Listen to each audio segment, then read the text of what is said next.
Ladies and gentlemen, the parent conglomerate that we've all known and loved for the past few years, TKO, is in $3 billion of debt. And the WWE is the first company to show signs. Over the past few weeks, you've seen some of your favorite wrestlers getting released, and that's all due to maximizing budget cuts. I mean, key figures within the company have already begun selling their stock. Names like Nick Khan, Emanuel. The Rock himself reportedly no longer wants Triple H to run the creative for the WWE. There's just so much to unpack from the last few months here in the WWE, so today I will break down how TKO is ruining the WWE.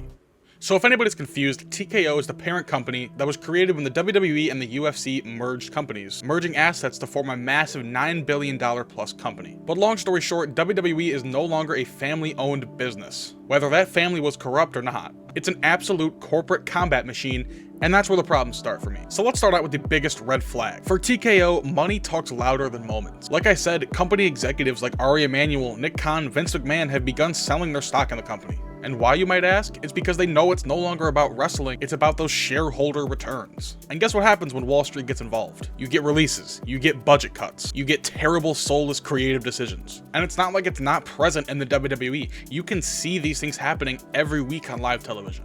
I mean, even since back when the merger started in 2022, 2023, we've seen releases that have made zero sense leading up to now. Genuinely talented wrestlers in and out of the ring like Dolph Ziggler, Shelton Benjamin, R-Truth, and a bunch of the future stars from NXT. They got rid of a ton of those people. Why would you do that? It's just obviously no longer about potential anymore and more about the payroll. If you're not Roman Reigns, if you're not John Cena, if you're not Logan Paul, you're expendable. And I think that's just the TKO way. They visibly have shifted from long-term storytelling to what's good for the brand at the moment. Look, I'm sure you've noticed the inconsistent booking, part-timers being prioritized, and decent storylines just being dropped mid-feud. It's all because the business model is about cheap pops, quick returns. It's not about compelling wrestling. Let's just talk tone for a second here. Ever since this merger, WWE has sort of felt like the UFC. Shorter matches, reality-style promos, and branding on every godforsaken object. He's walking up the DraftKings steel steps. Oh, and he gets slammed through the Slim Jim table. I mean, what are you doing?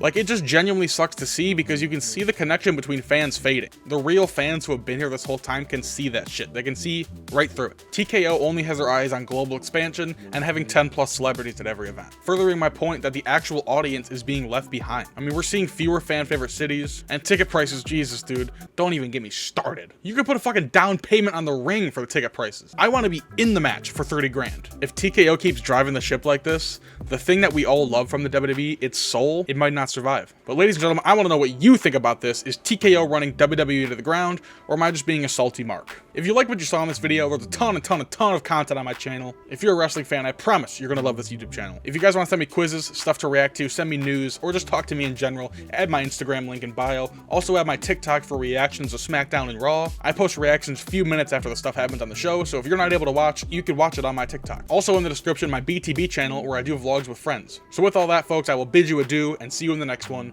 Peace.